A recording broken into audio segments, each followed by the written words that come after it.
if only to read his extraordinarily insightful columns in the Daily Beast about markets and the economy, which are consistently the best analyses I read of what's happening. He's written a number of books. He's also an experienced business guy who's running a hedge fund.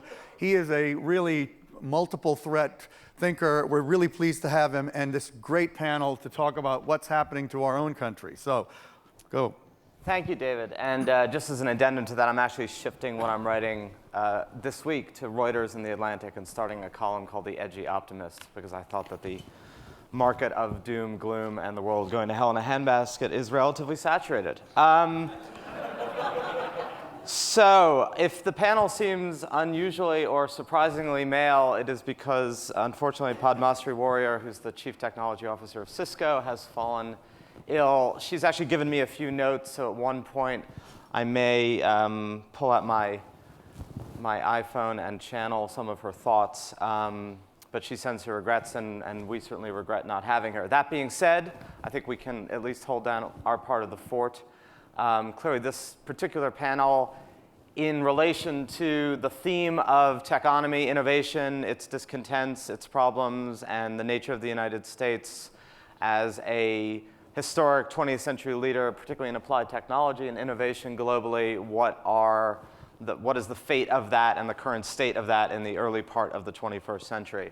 To my left, I have John Cao, who is the CEO of the Center for Large-Scale Innovation, which I was remarking before. I mean, it's much better than the Center for Small-Bore Innovation. If you're going to think, you might as well think big. John has an unbelievably impressive and amazing resume, including as a producer of film and theater. I think Sex, Lies, and Videotape. We'll talk to you about that tonight, late. And to his left, all of this is simply geographic. None of this is political. I mean, I have no idea. They're all from California, so it may actually be political. Is Pradeep Khosla, who is the recently anointed Chancellor of the University of California at San Diego, I believe the 8th person to hold that role, having had a long and, I think as all of you know, very distinguished career at Carnegie Mellon before that. And to his immediate left is, I just want to make sure I get your last name pronounced correctly, Vish, having spent so much time, Vish Nandlal, who's the Chief Technology Officer and the head of, I guess, long-term vision for Ericsson. You've had a long career in various technology and telecommunications roles, and this is the latest and certainly one of the most exciting. So the gist of this panel is many of us are aware of the precarious, or at least we are told that the state of American innovation, particularly in technology, is precarious, from everything from education ranks and where American students fall in terms of test scores relative to global competitors / peers in things like engineering, mathematics, and other skills that are the necessary or perceived to be the necessary bulwarks for innovation. Questionable infrastructure. I was at dinner last night with one English gentleman, one French, both of whom were talking about how lovely the United States was and how much more optimistic it tended to be, but how utterly abysmal the infrastructure and airports were that made you think like you were landing somewhere in Nairobi in 1960, to questionable cell phone service. Basically, as all of you know, why can you get better cell phone reception on the Great Wall of China than you can at the Great Wall Chinese Takeout in Midtown Manhattan? So, I mean, there are a whole series of issues that I think we are all acutely aware of as being challenges, and I think one of the points of this panel is to bore more deeply into those challenges, and at least from my perspective, to question whether those challenges are, in fact, as challenging as we, at least right now, perceive them to be. So with that, I'm going to start with John and ask the ultimate big picture question, particularly because one of your roles now is bringing together, which I'd like you to talk about, innovation officers or innovation heads at various countries, not just companies. What do you think about where kind of innovation stands globally right now? And where is the United States within that global panoply, in fact? Well, the big news about innovation is, in fact, that it's gone global. And you could look at almost 3 eras of innovation through that lens. After World War II, the US was really the only game in town, not only innovation-wise, but really competitiveness and economically. You know, it was responsible for just about half of global output. It was unscathed in terms of the physical plant. And it converted the arsenal of democracy into this great economic force that spread consumerism around the globe. We had unscathed universities. Everyone wanted to come to the U.S.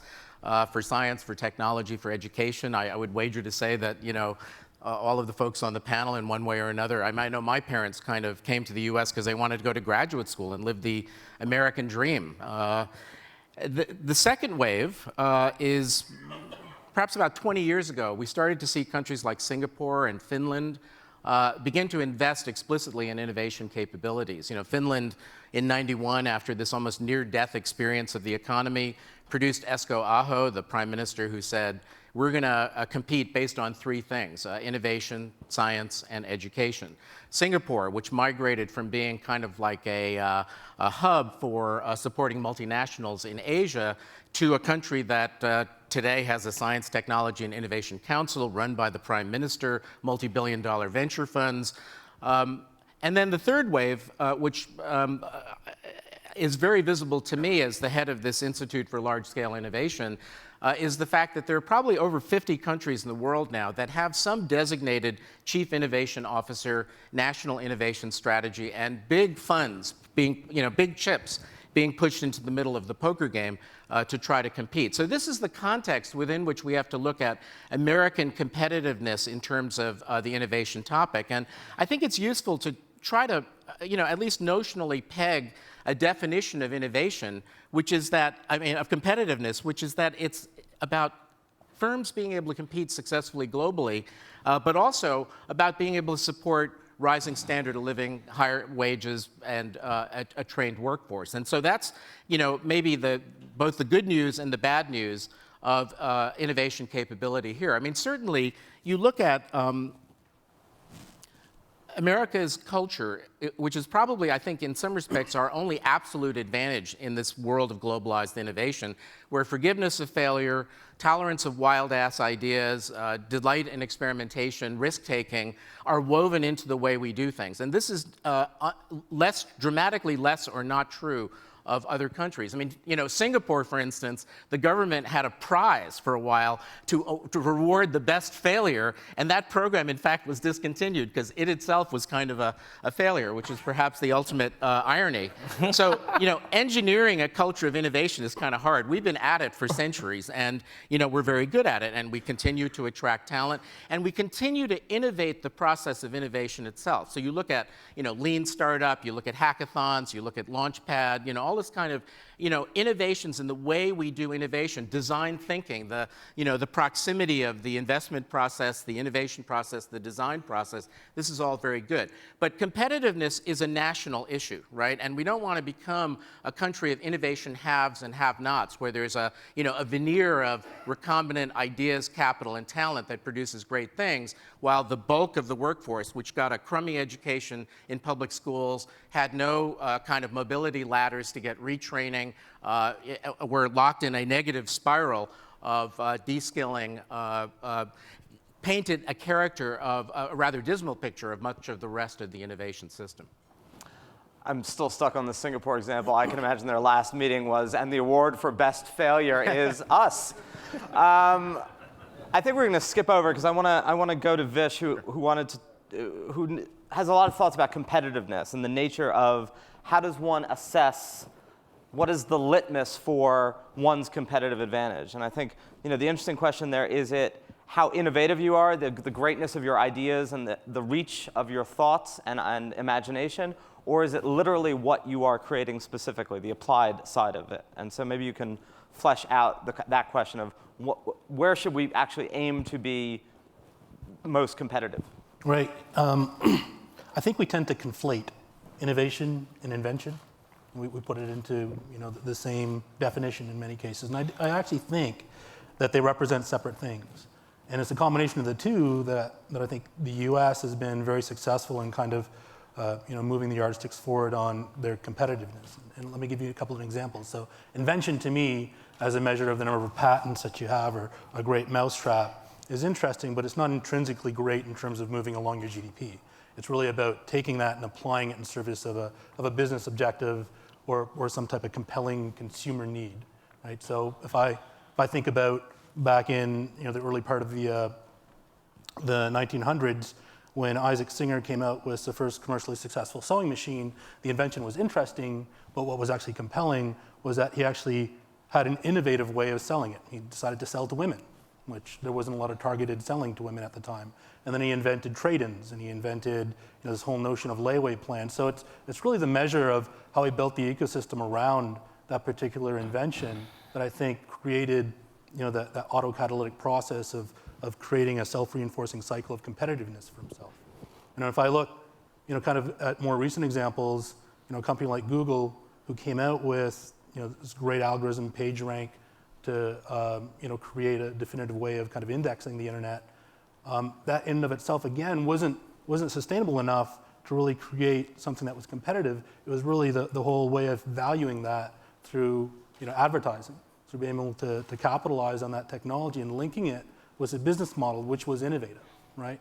So I look at those two things and I say, if you look at independent metrics of growth in a particular economy and you take a look at GDP, what they typically measure you on from an innovation perspective is, well, here's the number of patents, here's the number of people that are in university, here's the number of investments that you have in venture capital into new companies. I think those are isolated segments that really need to be taken a look at in a whole context versus an independent context. But it's the combination of all those things that actually yields something that's greater than their individual parts. And I think that's really where the U.S. and coming back to this theme of how does U.S. become competitive. I think we've been able to, and I say we, I'm actually Canadian, so I look at it from an outsider perspective, but that they've been able to embrace, because disruptive change as a function of invention and innovation is really the thing that's yielded all the success in the U.S. The whole great divergence in terms of per capita GDP that occurred between the U.S. and some of the Asian countries, I think was manifest simply because the U.S. was able to embrace huge productivity leaps through the Industrial Revolution and all those those various embrace of disruptive technologies that occurred. And I think we're seeing convergence simply because there's just I think a great train wreck of mass population that effectively will start to yield greater and greater salaries and therefore greater and greater GDP for the Asian tigers. I think what we're going to be able to do, hopefully, is create that next disruptive change by integrating these two inventions and innovation. And I think by taking a look at where the industry is going today, people are understating the ability of the U.S. to be competitive, because you're taking a linear view of where we are today and where some future state will look like, maybe 20 years, maybe even 10 years from now. And that's absolutely not what is held true in technology or any other field that you look at through the lens of the kind of the U.S. Competitiveness, simply because there's an order of magnitude change that's going to occur. And whether it's a combination of cloud, mobile, and big data, which will yield that order of magnitude change, you can't predict it, right? I like to think of when I grew up in the 70s, the future was the year 2000, right? And everybody talked about the year 2000. You talked about the year 2000 all the way up to the 90s. And so, in a sense, my future changed or shrank 1 year for every year that I was living back then. And you kind of ask yourself, why is that? Why is that? It's because we knew that there was going to be a moment in time where the future was going to change so significantly, but it made no sense to really consider what the future state would look like beyond that, right? Because there's going to be an order of magnitude change. And I actually believe that we're in the middle of that today. I think we're in the middle of a change that's going to be so systemic to the way we consider what the value of goods look like. And there was a great talk by the gentleman from MIT on what does digital goods yield in terms of GDP growth. And I think we're going to see profit pools shift in terms of, how do I attack productivity in different segments that we weren't able to attack simply because I didn't have technologies like cloud. Right. So I think the combination of these things are going to, move the goalposts a little bit, change the metrics for what innovation and invention looks like, and will actually hopefully catapult the U.S. on a different trajectory. So I want to get back to that when we talk a little at the end about where the disconnect might be between what the market values in terms of innovation and what society needs in terms of innovation to be competitive. But on that, in terms of your experience, Pradeep, having been at 2 leading universities and now, as much as anyone can actually run a university, the ultimate herding cats phenomenon, to what degree are American universities in particular at the core of this question of American competitiveness and our ability, in fact, to innovate and create going forward? So I think they are really central to this. And to make this point, let me start with what John was talking about, the first wave of economic expansion, which is right after World War II. If you look at what happened right preceding World War II and right after, we had invested a lot in building technologies to basically win the war. I mean, that was the whole focus. And if you look at where these investments were being made, they were being made at universities, MIT, Carnegie Mellon, Stanford, and you can go down that list. And soon after we had finished the war, the idea was to take these technologies and move them to the benefit of mankind and human society. And that saw the emergence of what we think of today as the Great American Research University. So this panel, which is focused on a bunch of negatives, is the basis for this panel, second-rate everything. What we forget is the best infrastructure we created to create innovation in this country and to create an expanding economy was the Great American Research University, and that has lasted beyond 60 years. Where we are right now is we don't quite understand. We take it for granted, and we don't quite understand its role in the future of innovation. And I think we need to take 2 steps back and rethink the strategy there. We need to go back and ask ourselves some fundamental questions. So for example, if you look at Google, and think of that not as Google the company, but think of that as Google the company that came out of somebody's PhD thesis, and ask yourself, is there any other company in the world, in any other country, that you can point to with that property? I think you'll be hard-pressed to find a single company in the world. And the reason is not because the rest of the world is not investing in these technologies, not because they are bad universities. They lack a fundamental culture. They lack a fundamental understanding of combining education with public policy, with tech transfer, and creating an ecosystem that kind of supports itself and keeps on feeding on itself. And my problem sitting here today is that this country has lost track of that because of various economic contingencies that have arisen. And we are thinking research more as, how should I say this? It's not considered to be to the benefit of mankind or humanity. It's more a fun thing to do, and there's no real impact. So we need to go back 2 steps and fix that thinking that we have. I mean, does that mean more funding for theoretical research rather than the current funding matrix, which goes much more toward the creation of patents and the generation of income? So I don't know if I would argue more funding for theoretical research, but I would argue that focusing all funding on near-term applications is actually a mistake because, so let me give you an example. Nanotubes, when we discovered nanotechnology and the phenomena of buckyballs and nanotubes, there really was no real application for nanotubes. But very recently, and this is like going back 10, 15 years, and one would say, why the hell are you investing money in nanotubes? I mean, who cares?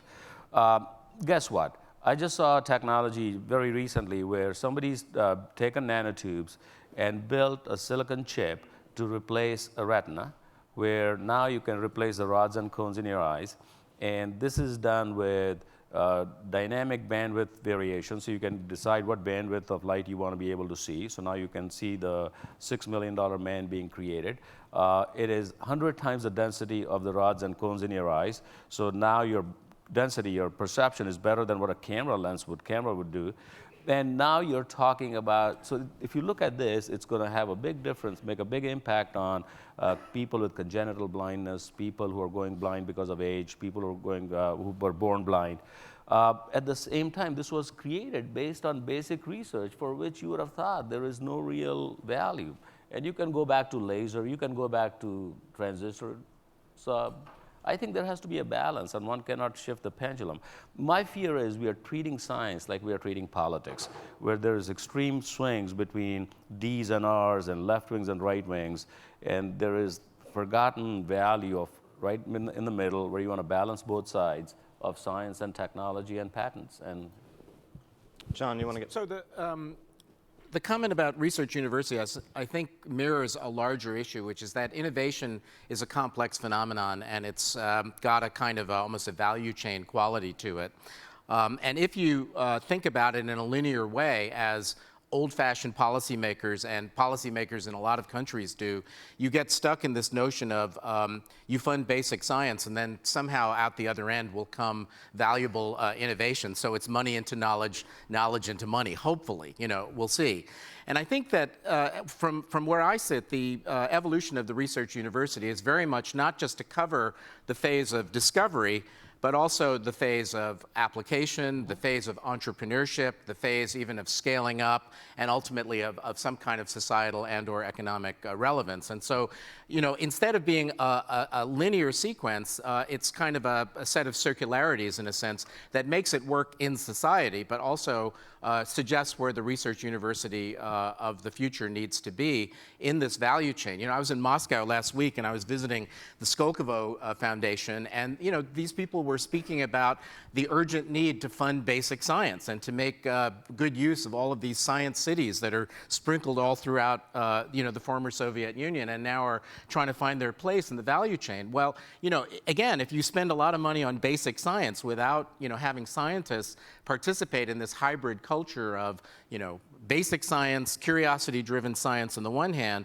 but societal responsibility on the other, there are certain, I think, kind of inefficiencies that might result. Now, the reason that I think it's important to recall this set of phases or this kind of value chain notion of innovation is because from a U.S. competitiveness point of view, if the body begins to wither in terms of trained workforce infrastructure, economic manufacturing models, failure to apply the fruits of innovation that come out of Palo Alto and Cambridge, Mass, and so forth and so on, we do run the risk of kind of devolving into being a kind of a national idea with a whole bunch of very talented, extremely well-paid people who get to go public or, do private placements where, the fruits then go to people who are better at the entrepreneurial process, not going to happen for a while, the scaling process, arguably other people are getting better at that, as we speak, and then, marketing and kind of local societal relevance. And so, we really need to watch when we talk about innovation and competitiveness what the complexion of this is likely to look like and how we can avoid simply being an island of innovation, amid this larger world. I like the IDEO analogy, young people everywhere dreaming one day of inventing the Swiffer. I want to channel for one moment Padme, not because I have learned how to channel human energy, but because I have an iPhone and she sent me an email. So her thoughts, which were kind of piggybacking a little bit on Pradeep's about the role of education, had to do with the competitive advantage of the United States as an innovation center, drawing students, particularly graduate students, but undergraduate around the world, to become innovation hubs. And obviously, this panel, if it included Padma, would have been exhibit A for that, and that all of you are either first or second generation students who came to North America, or your parents, and have then stayed to be productive. This is a place of choice. So 40 of the top universities in the world, as measured, whatever that metric is, are still American. 60% of all Nobel Prizes have been to US scholars. The largest number of foreign students in the world still come to the United States, 21% of all foreign students in the world. And she actually pointed out that MIT-affiliated companies coming out of doctoral programs or graduate work have generated $250 billion of value, and Stanford about the same. So I guess the question there is, that certainly looks good. Are there issues about the continued competitive position of the United States as an innovation center, as tied, for instance, to immigration policy and visas? I think there's a very serious issue because there's two things going on. One is we're becoming more and more inward-looking at our immigration policies changing. I'll come to that in a second. But an equally important issue is that the standard of living in other countries like China and India and Eastern Europe, and you can just go down the list, is expanding, is improving at a much faster pace than the US standard of living is right now. So there is a tendency for people to be closer to their families, to be involved with their country, and to live there. So there is some resistance to coming here to begin with. And then the fact that our immigration policies are so messed up, where the talent-based immigration that existed pre-World War II, beginning 1940s, 1950s, to where we are today, where we are trying to treat immigration as one single strategy for an egalitarian strategy for everybody from any country, regardless of their education level, it doesn't quite make sense to me. I think Craig Barrett, about 7-8 years ago, had the best idea. We should actually give literally immigrant visas to every highly qualified person who wants to live in this country. Secondly, the problem here, there's an economic issue out here. We talk about the cost of education in this country, so I kind of disagree with that, but let me just give it to you that the cost of undergraduate education is way too high, as evidenced by the $1 trillion loan. If you were thinking about implicit outsourcing, why would you then not just say, let the Indians and the Chinese spend money on undergrad education? We would focus on graduate education. We'd bring all of these people out here and give them the opportunity to live here, make a good life, create all the technologies, all the companies, all the jobs, own all the IP, and export it back. But somehow this would be a bad thing for a chancellor of a university to say. So I did not say this. I was just thinking it. Hypothetically. Now you said it. Hypothetically. Hypothetically, Yeah. right? If a chancellor of a university were to think about a possible future, what might it look like? Right. So I think we need to fix the immigration. I mean, Vish, do you find this an issue in terms of recruiting talent, hiring, retaining, or is Ericsson and other companies you've been at so global at this point that you can kind of place people where they need to be, and therefore that's not really a national innovation issue? Yeah, it's hard to kind of overlay political boundaries on top of a corporate structure in many cases, especially if you have a global corporation. I'll meet with a number of different innovation hubs within Silicon Valley, and inevitably, they're led by someone from India, and inevitably that person is not actually a graduate from an American university. In fact, they're a graduate from an Indian university. And whether or not that craters their ability to drive and create innovation outside of the U.S. or inside the U.S. is maybe less of an issue from a company like an Ericsson at the end of the day. So I want to ask two questions before we go to the audience. One is to push back on the sort of presumptions, which is, there's a fine line between anxiety about the future and your national place within it that leads you to a sense of urgency about making necessary changes, and a level of anxiety that numbs you to the possibility of making those changes because you've decided that things are simply heading down. And I mean, there's this viable question about Americans do compare things like engineering degrees, patents generated, and when they start looking at national tables, thinking that the relative position has slipped relative to China or relative to India, and that this is a negative harbinger of the competitive position of the US.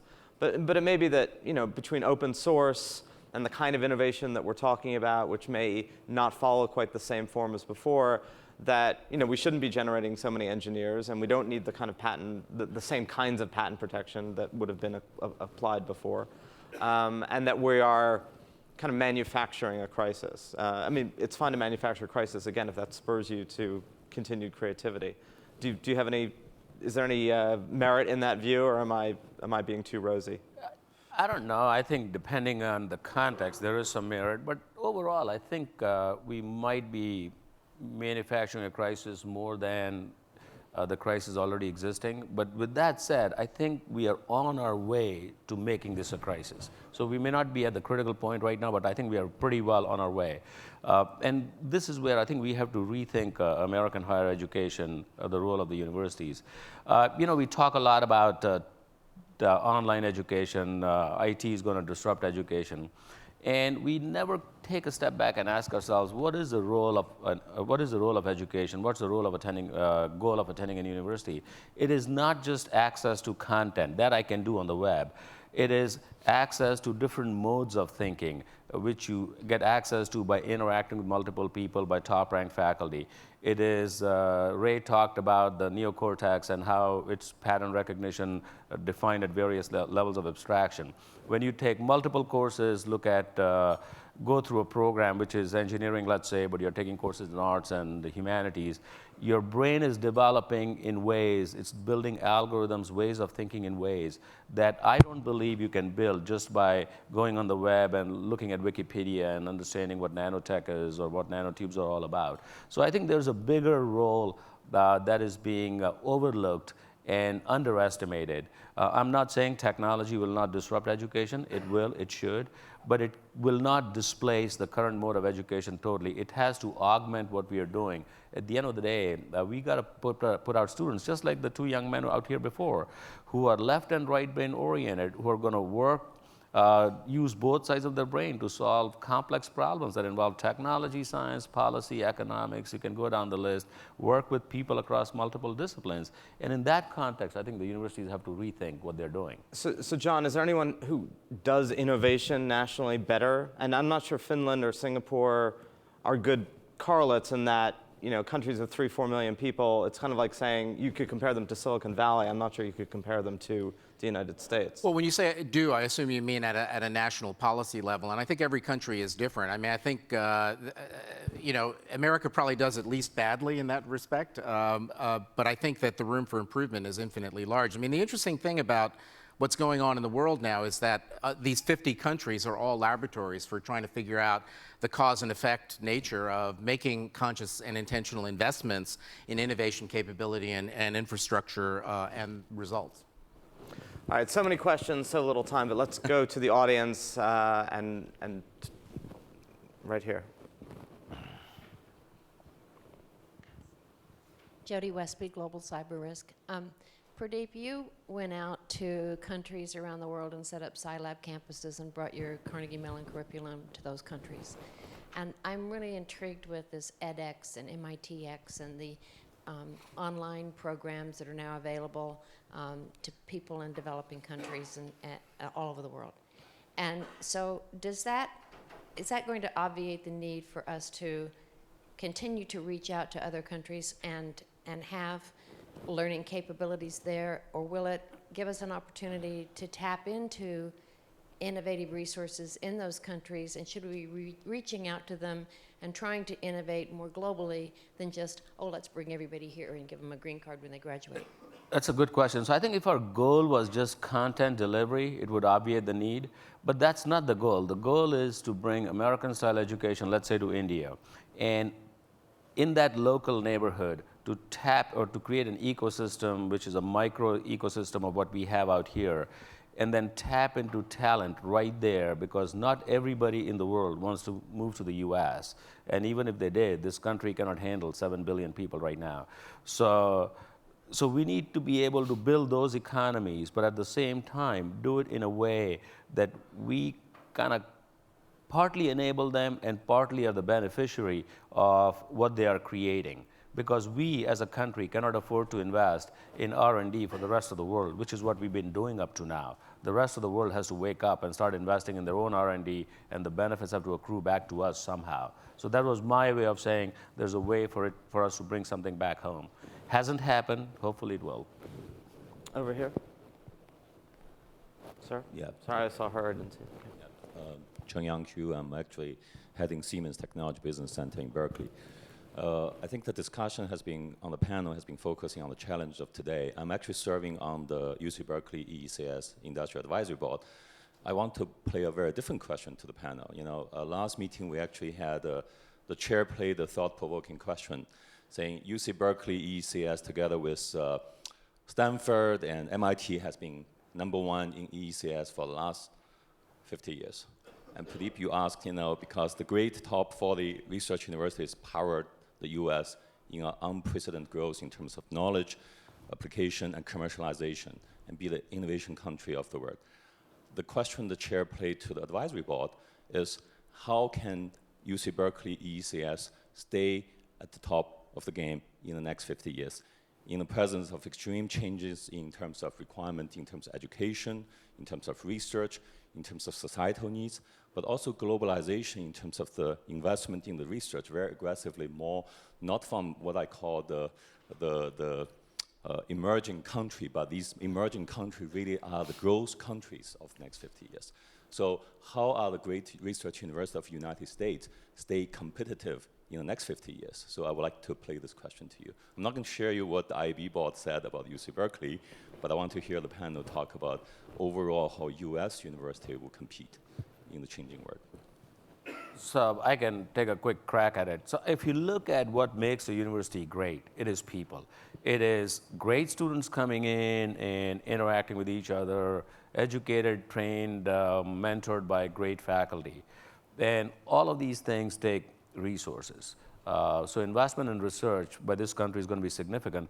Secondly, I think to bring great students on board, we have to realize that intelligence and talent is equally distributed in socioeconomic strata, in ethnicities, in racial, people of different races, different origins have the same probability of having genius people there. That means that we have to be able to admit people and educate people without regard to their ability to pay. And this is a big if, whether we can do it. The greatness of some of the great universities has been that they can do it because of their endowments. But the public universities are going to lose that edge because the public disinvestment in education is growing at a much rapid pace, much more than I'd like to see.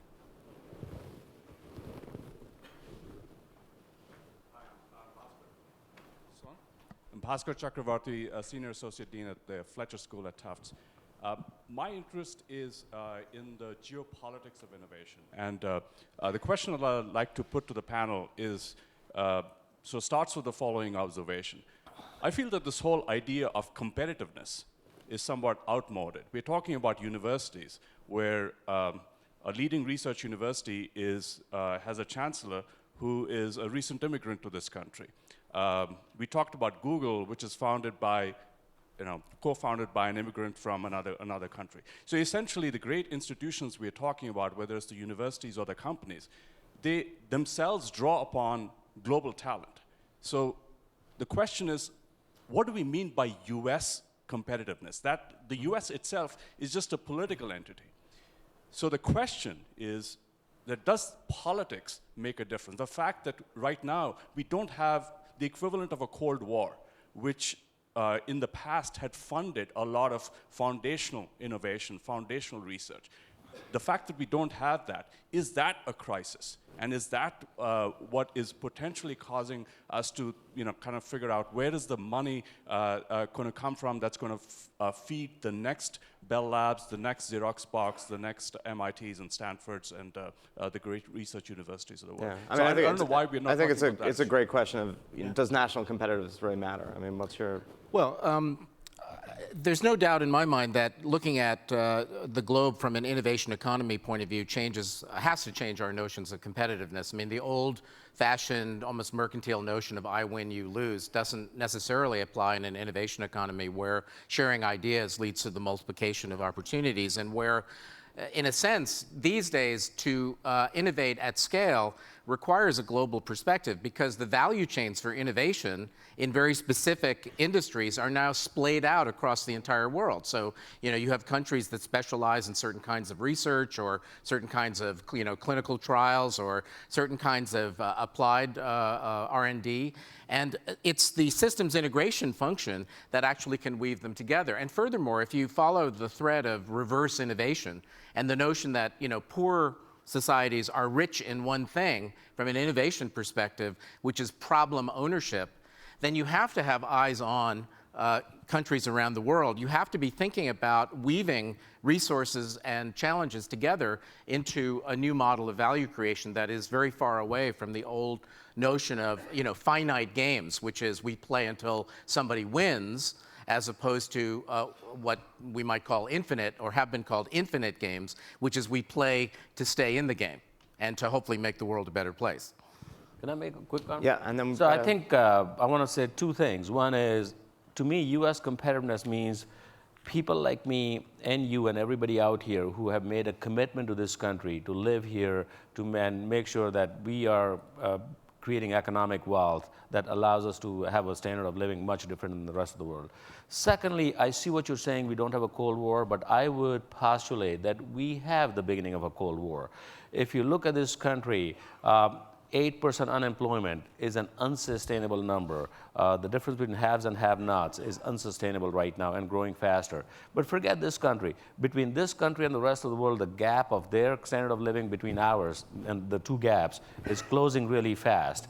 And that is not making us feel very comfortable. So there is a war. It is not a cold nuclear war where we are trying to kill each other, but there is a war where we are trying to fight for a standard of life, for a space around us. And I think you cannot discount that, and you cannot think of that as a great situation, because we should be thinking of this as a war. And innovation is the means that we are using to fight this war. And whoever wins that battle is going to win the war, I think. Vish, do you have a closing thought?